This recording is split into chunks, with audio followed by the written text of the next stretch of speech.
All right. Amid the obesity epidemic, NBC op-ed calls for a, quote, a hot fat girl summer.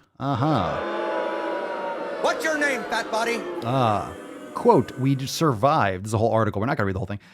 We survived a global pandemic, and now you're worried about the size of your jeans? Let's just refuse to ever be ashamed of our bodies again, the subtitle declares. Okay, fatties, give me a break. Okay, you survived a pandemic.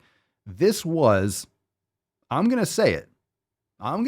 This is the fucking easiest pandemic to ever survive. I know there's a lot of people that die. A lot of people die every fucking day. I'm not trying to be inconsiderate, but legit, this is like the easiest fucking pandemic we probably possibly could have had. Like, period. All right. And that's objective. That's objective truth right there. That's objective truth. I'm not discounting people that have had issues, but literally, all right, let's just set this straight. Let's just set this fucking straight. You do realize there is nothing, absolutely nothing. There's no reason that this could not have been a 50% mortality rate. There's nothing anywhere. There's no laws of nature that stated that this had to be something that was very light. This could have been a fucking plague, like 50%. This could have been half the people you knew died. I mean, honestly, I know there's a lot of like suffering, but there is every fucking day. We lucked out. This is literally one of the best pandemics we could have possibly fucking had. Because we had, not only that, we had social media, you have Amazon, you have all these places and things all these resources. Not everyone had it, had a good time of it. I'm not saying any of us did, but I mean, it's not, we're able to connect online. Whereas, 100 years ago, you'd be locked in your house and you wouldn't know until the newspaper got delivered, Anyway.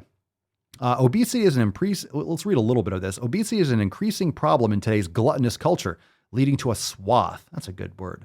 Swath. Or health threats, including premature deaths. But a left-wing writer, figures, seems to see it differently, of course.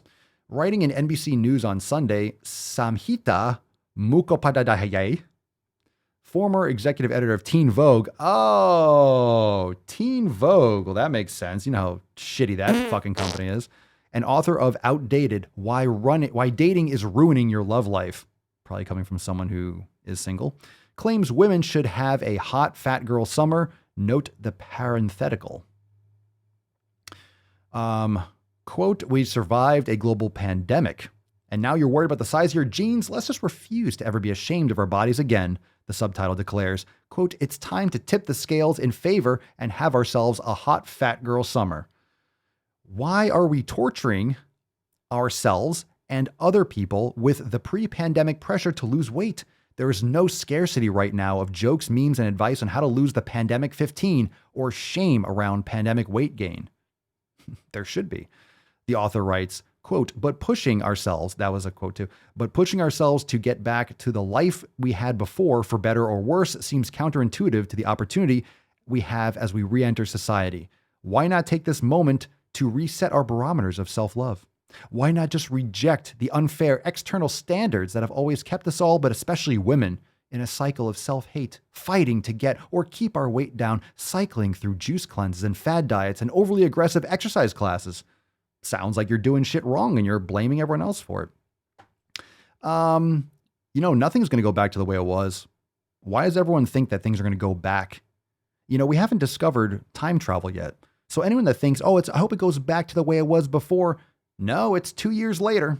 And there's a lot of experiences that have happened. Nothing's going to ever go back the way it was before, because that's not how time works.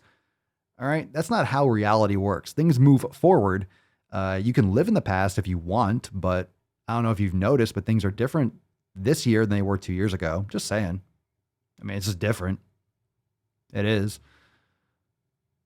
Obviously, this article is like criticizing it. This is an awfully misguided assessment and rejection of the linkage between physical health and mental health and corona transmission. As Tristan Justice pointed out in The Federalist several months ago, obesity puts people at greater risk of the COVID-19 complications. The CDC The CDC warns that obesity could triple someone's risk of being hospitalized. Nearly 80% of those hospitalized from the vid were obese or overweight. Yeah, no fucking shit. No fucking shit, you don't say. All right.